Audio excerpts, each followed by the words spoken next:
So I'm Oleg Kovalevskiy, and my background is really in experimental structural biology, mostly crystallography. And last time I was standing here, I spoke on behalf of Garib's group about RefMac and the latest advances in refinement. But today I represent Google DeepMind, and I work there as an applied scientist. And I'll speak about the latest advancements in AlphaFold and structure prediction. So AlphaFold 3 was released half a year ago with the hope that it will be useful to literally any academic scientist studying macromolecules. Today, I will reflect on what we have learned during this half a year of AlphaFold 3, what it can do, what exciting applications it has enabled, and how to use this technology correctly. So, what do we need to know about this new technology? By the way, I need to thank Eva for the really nice introduction. And I more or less can skip my introduction, but anyway, AlphaFold 3, which I will also call AF3, was developed as a collaboration between Google DeepMind and Isomorphic Labs. It can accurately predict the structures of separate molecules and their complexes in any combination. And predicted structure may contain all the molecular types present in the protein data bank, except for water molecules, and also it doesn't predict hydrogen atoms positions. Speaking about accuracy of AlphaFold 3, for ligands, classical docking tools and older models struggle on postbusters benchmark, and AF3 excels with nearly 80% success rate on this benchmark, which has clear implications on drug design. For protein RNA and protein DNA interactions, AF3 does reasonably well, but for RNA alone, AF3 does better than automated system. It was doing better than automated systems in May. As we learned during CASP, it doesn't do better than automated systems anymore. I would say that RNA modeling is currently the weakest point of AlphaFold 3. Hopefully, next speaker will tell us about advances in RNA modeling. But still, it can make good predictions for many cases, and we expect about 50% of the success rate for RNA predictions. For covalent modifications, no model comparison was available, but accuracy on our tests is good enough to be useful in practical applications. You can get from 50 to 80% correct predictions depending on exact type of the modification, which is, I think, is not bad. And for proteins, AlphaFold 3 outperforms AlphaFold 2 in all categories, especially please note substantial improvement of antigen antibody predictions. Before we heard that there is 40% failure rate, I say the opposite. AF3 delivers 60% of correct predictions. And please note on these graphs below, good antigen antibody predictions require really many seeds for good sampling of the latent space. And if you are interested in antigen antibody predictions, I would suggest to run at least 20 to 100 seeds. We also believe that the confidence head is very good at recognizing when solution is correct and when it's not, so you can trust confidence score. So you can say whether modeling went right or wrong. And personally, I saw only one case when it didn't work with 20 seeds and worked with 100. So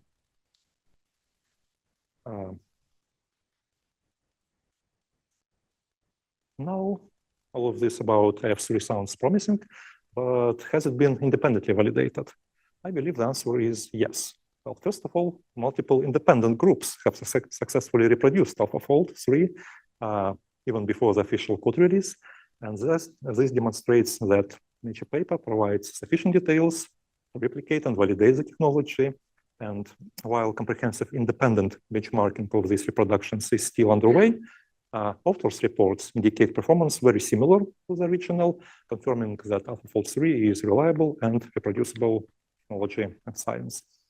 So there are several preprints available validating different aspects of AF3 predictions like metal-protein interactions, protein-ligand binding, T-cell receptor interactions, and overall they demonstrate that AlphaFold 3 shows good performance, but there may be some peculiarities. Like it predicts protein-ligand binding even if the binding site is destroyed by mutations. suggesting that IF3 recognizes patterns rather than doing physics-based modeling, which is definitely the case. So in conclusion, while we await comprehensive independent validation, similar to what we saw with AlphaFold 2, the early results and successful reproductions strongly suggest that AlphaFold 3 is a nice tool for structural biology if used correctly. And I will speak later about correct use. So what do we need to know about IF3? First of all, overall organization of the prediction pipeline remains more or less the same between IF2 and IF3. So you specify sequences, pipeline builds multiple sequence alignments for protein chains, runs through the neural network, and writes out predicted structure complemented with confidence scores. Both IF2 and IF3 use multiple sequence alignment as main input into the neural network for the protein part. If you read the Nature paper, you may have noticed that IF3 processes MSA differently to IF2, and therefore it's less dependent on the co-evolutionary signal. But still, MSA quality is important, and poor quality of multiple sequence alignment is one of the common reasons for suboptimal IF3 performance, for example, for orphan proteins. However, we believe that all MSA-related tricks, like using MSA subsampling to generate alternative conformations, they may work for AlphaFold 3 as they did for AlphaFold 2. Both IF2 and IF3 use transformer architecture. So they divide structure into tokens. But in AlphaFold 2, tokens directly corresponded to just amino acids. In IF3, a token may correspond to one standard amino acid of the protein, one standard nucleotide in the nucleic acid chain, or just one atom of a ligand, ion, or chemically modified amino acid residual nucleotide. So here, 3 tokens for 3 amino acids, 3 tokens for 3 nucleotides, and all 13 tokens for this citric acid, if I counted numbers correctly. All confidence scores like PLDT and PE are now calculated for the tokens, and the size of the structure is also calculated in tokens. With 80 gigabytes of RAM on a GPU, like 800 or H100, you can model structures of up to 7,000 tokens, which corresponds to 700 kilodalton protein complex, I think. So AlphaFold 3 is available to end users as AlphaFold server and AlphaFold 3 on GitHub, which is inference code release. IF server provides a really user-friendly and free platform for all life scientists, even to people with no experience in structural biology. So you just copy and paste your sequence, specify ions and ligands from the list, press run button, and in very few minutes, you'll get your predicted structure. Fast and easy, and people have modeled over 3 million structures using the server in the first 6 months. Speaking about speed, the server is really, really fast. It was optimized for speed. Performance of GitHub local installation really depends on the hardware used. The server has been optimized with multiple clever technical tricks. As a result, you can model average protein structure in under 5 minutes, and even large 300 kilodalton complex may take only about 15 minutes to run. And please note that the GitHub version was not optimized for speed. The neural network inference step shall take very similar time on both server and GitHub, but the most time-consuming MSA building step, this time may differ. So let's compare the AlphaFold 3 GitHub version and the server. Importantly, both use exactly the same ML model inside and weights. And those are weights model detailed in the Nature paper. This means you can totally reproduce all the benchmarks reported. Obviously, both server and GitHub versions can handle proteins, DNA, RNA. However, there are some differences. So GitHub version offers more flexibility for advanced users. You can input custom multiple sequence alignments for proteins and RNA, or use custom protein templates.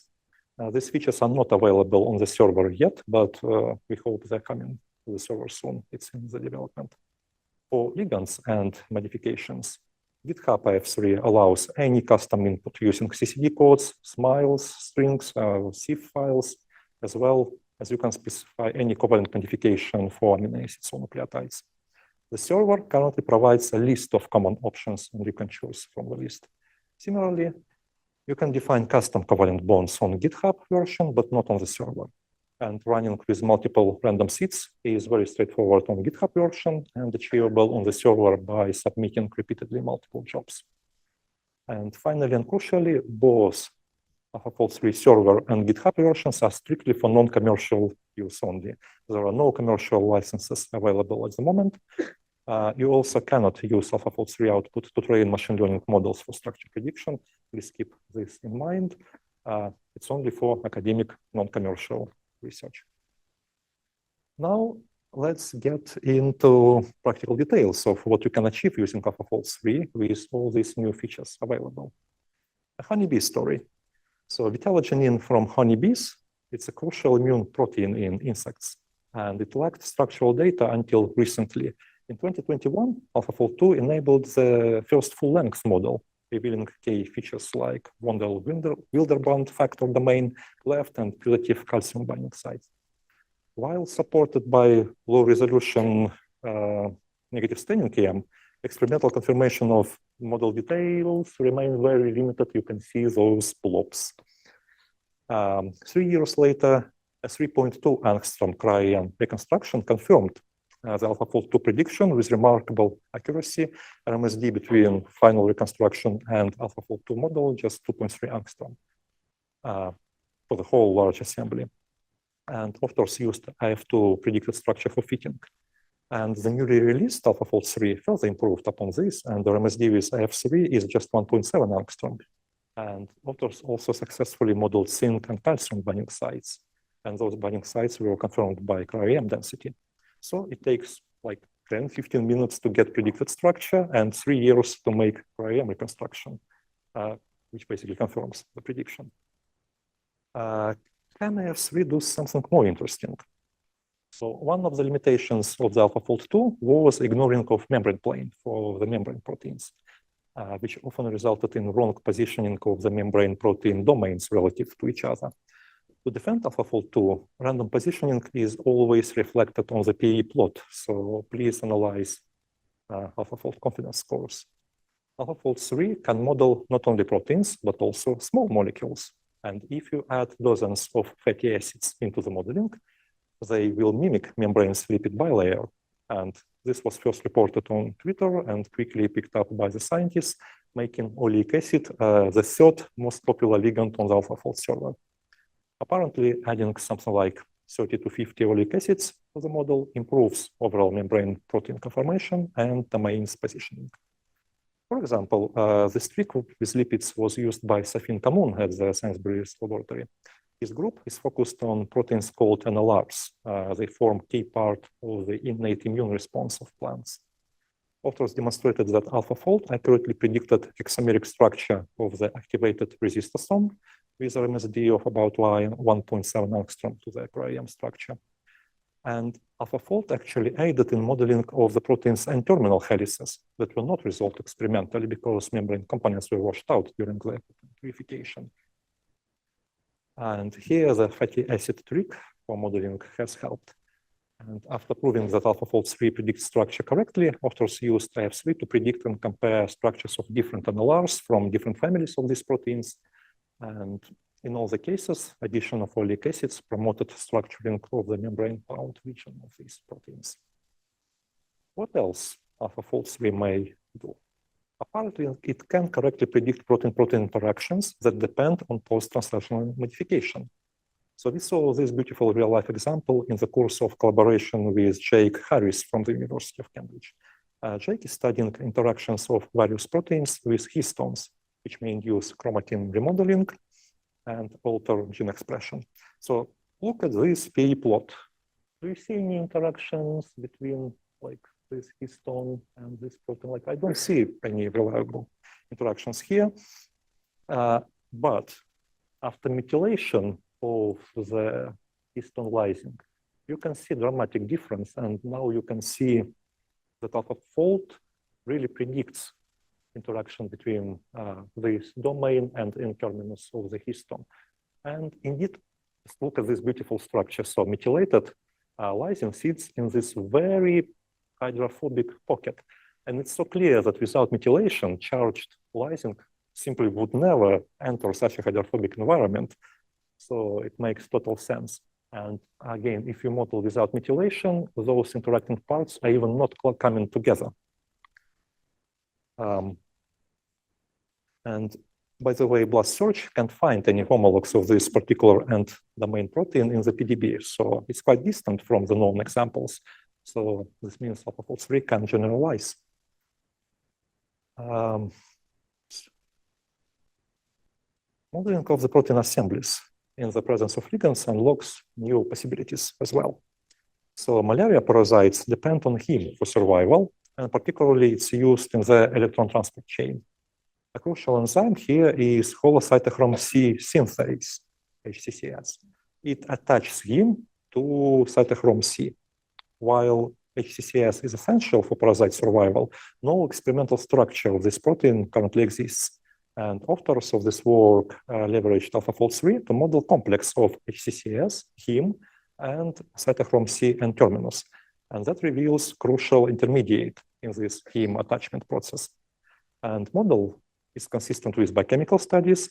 It shows heme positioned with HCCS by histidine coordination, facilitating formation of thioether bonds between cytochrome C, cysteines, and heme. So it makes total sense. And this structural insight into Plasmodium HCCS provides a foundation for designing selective inhibitors. Speaking about protein DNA complexes, I didn't find any good illustrative paper on this, but Twitter science, like this post from Jan Kaczynski from Amble, suggests that AlphaFold 3 tends to put DNA binding proteins on their natural DNA binding sites and even distinguish between natural DNA sequence and some random DNA. You can see the difference in the confidence scores. And this is totally in line with what we observed internally. So apparently AlphaFold 3 at least learned about protein and DNA symmetry and how dimeric transcriptional factors bind to DNA inverted repeats. Okay, we saw that nice new features. How can we make sure that we are using AlphaFold 3 correctly and we are not fooling ourselves? The most important point for correct use of AlphaFold is no doubt use of the confidence metrics. You have probably heard that nothing in biology makes sense except in the light of evolution. So very analogously, like really nothing in AlphaFold predictions makes sense except in the light of the confidence scores. Like, please keep this in mind and use confidence scores correctly. People usually understand PLDT score quite well. You can trust blue parts of the structure, and you know that yellowish reddish parts are either naturally disordered. AlphaFold is not sure about their structure for whatever reason.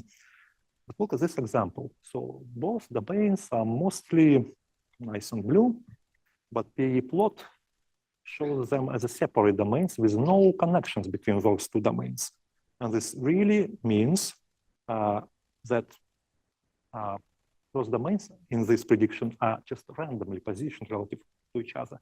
And indeed, you can see it's just a flexible linker between them. So most likely, even in the cell, these domains are just floating around each other. Maybe this could be stabilized by some interaction, but anyway.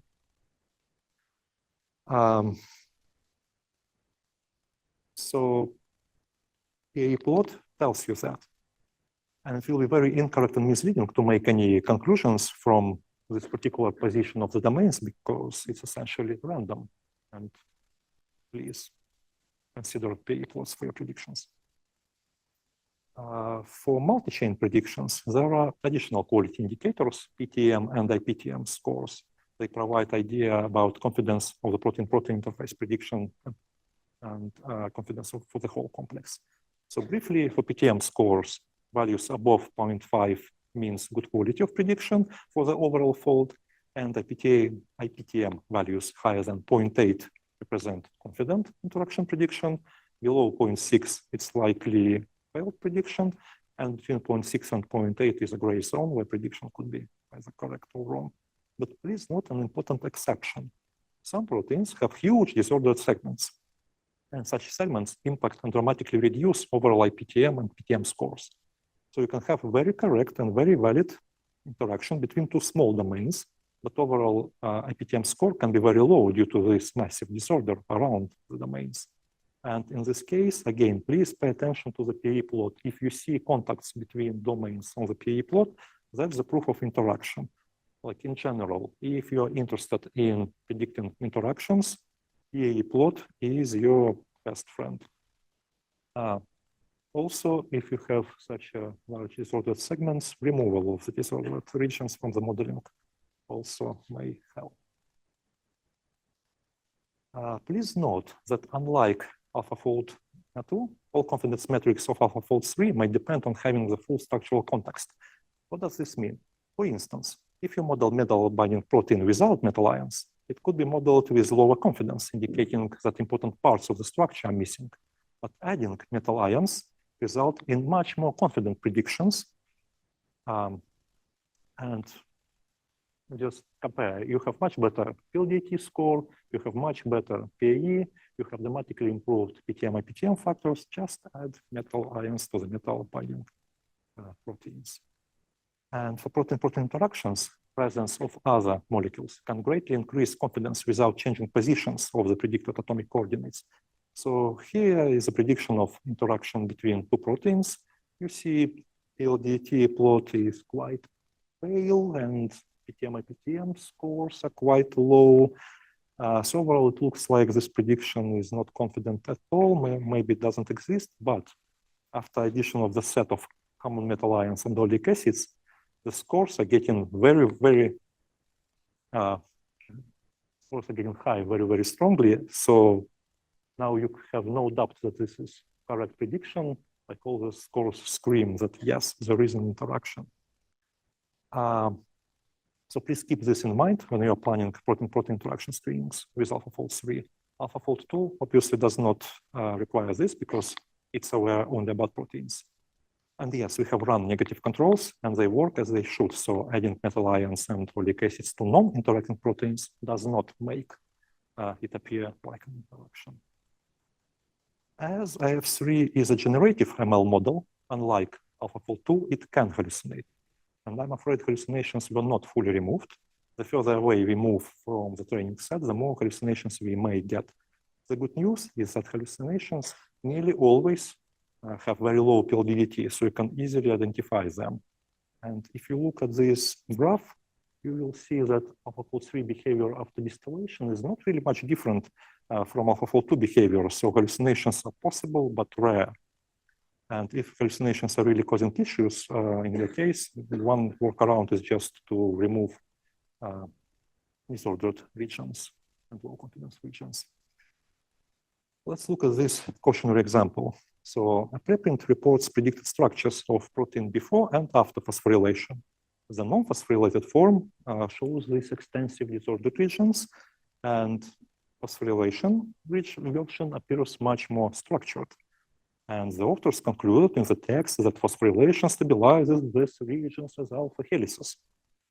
But if you just look at these alpha helices straight away, to my eyes, they just look wrong.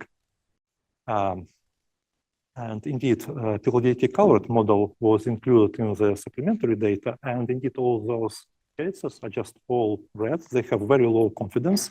So clearly, this apparent order is just a hallucination. And crucial takeaway here is do not interpret regions with low confidence. Please, it's simply incorrect to draw any conclusions from such low confidence regions. It could be a hallucination or anyway, AlphaFold does not predict such regions. The last point on good AlphaFold use is please read that in documentation. We really tried to make it good enough. While AlphaFold 3 is designed for ease of use, understanding fundamentals like confidence scores is crucial for correct interpretation and to avoid misinterpretations of the predicted structures. And to aid in this, we have collaborated with AmbleEBI to develop practical introductory AlphaFold course available on the AmbleEBI training website. Just Google for AlphaFold course. And additionally, AlphaFold server offers detailed usage guides in the guides section. And there is very comprehensive technical documentation available on the AlphaFold 3 GitHub repository. So please use documentation. We have tried to make it as clear and informative as possible. So I just would like to conclude my talk with important statements that, of course, we don't see AlphaFold as a rival or a substitute to the experimental methods. Of course not. And we believe that AlphaFold may facilitate and guide experimental structure determination and complement low-resolution data and overall accelerate structural studies. And also it may generate new hypotheses that may guide biochemical and cell biology experiments. That's our hope. So it only remains to thank all the people who made AlphaFold possible, team at Google DeepMind, our wonderful collaborators at EBI, of course, the wide community of AlphaFold users, and all the authors of the mentioned research and developers integrating and building upon AlphaFold. And thank you for the attention.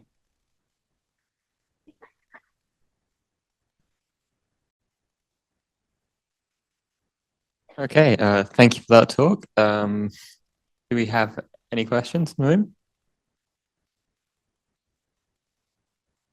Yes. Hi, my question, I have two questions. Let's say, what if my protein is dimer, but there is no structure, let's say, but yeah, it is a dimer. And how can I predict the dimer structure with AlphaFold? First, second, that's really simple. You just provide two chains and you get a dimer. Yeah. And second thing is like it always the activity of this protein depends on another protein. So there is a third one also. So overall, how can I predict the structure? I mean, and how it will be like the accuracy is like. Well, my first intuitive move would be to open AlphaFold server, just paste all of those sequences, maybe in different combination, maybe try your dimer first and then dimer with your proteins and just press run button and see what happens. And look at the confidence scores, whether AlphaFold is doing a reasonable job or not. It's as easy as that, really. Okay, for the third protein also, like, let's say the ligand which interacts with the dimer. So for that, like I have to, with ligands, it's a little bit more tricky. On AlphaFold server, you can only select ligands from the lists of the available ligands, but you can install local AlphaFold 3 version, and there you can really specify any ligand with smile string, any custom ligand. You can do modeling with that. So just do it. And one thing I can add is, I would say that AlphaFold is just a scientific method. It's very analogous to the biochemical methods. You know, biochemical experiments also may fail for some proteins, like protein can be insoluble, etc., etc. So just experiment with AlphaFold. Take it, put a structure there, look at the result. If there are disordered regions, you can try to remove them. You can try to play with custom MSAs and use other tricks so that you can easily find people reported number of papers on that. So just play with it. Okay, thank you. Okay, another question in the center. Yeah, Alan Orville, Diamond Light Source. I haven't had a chance to practice. I'm here in the back. I haven't used AlphaFold 3, but I'm curious, do you know of any examples where people have looked at prion proteins and misfolded proteins with AlphaFold 3? That's, of course, borderline cases, because obviously AlphaFold was designed to predict a static structure, very much as in the PDB, you know, you have a static structure of the protein. So there have been interesting reports. With AlphaFold 3, I saw the reports that at least one fold switching proteins was reacting on the addition of ions to the modeling process. Like without ions, AlphaFold made one of the structures for those fold switching, for this fold switching protein. But when you add ions, AlphaFold outputs another structure. And it's known from biochemical experiments that that's exactly one of the conditions that triggers switching of the fold is ion strength of the solution. That makes total physical sense. But of course, all those multiple conformations, like you can play with it, you can work with it, you can try to use MSA subsampling and other techniques try to get additional confirmations, but yes, it's what is one of the fundamental limitations of both AlphaFold 2 and AlphaFold 3. Different states and fault switching proteins. I think Dan had a question. Yeah. Yeah. In the early days of AlphaFold 2, there was a suggestion online that it could predict oligomeric states. So people showed that for at least some proteins, if you gave it like 5 copies, but it was actually a tetramer, it would produce a beautiful tetramer and give you one kind of left over, and you say, aha, this is a tetramer. Have you ever seen, but then I never saw any follow-up preprint or anything. Have you seen any evidence that it can predict oligomeric states, you know, that the PLDDTs will be better for a tetramer, if that was what it generally was, than for a no. trimer or a pentamer? It's something I'm not aware about for AlphaFold 3. So, we didn't try it and I didn't see such reports yet. Sorry. I can see we have a lot of questions on Slack as well. Should we ask one of those, and then maybe you can answer those afterwards? Yes, so we have a lot of questions on Slack, and a lot of discussion. I'll just take the latest one. I'm not sure if this actually presented online in the PDB, but are there any thoughts on including the training set for AlphaFold? No, are there any thoughts on including in the training set for AlphaFold the sample conditions in which the protein was studied, for example, pH, temperature, saline concentration, all of which could affect the fold of the protein?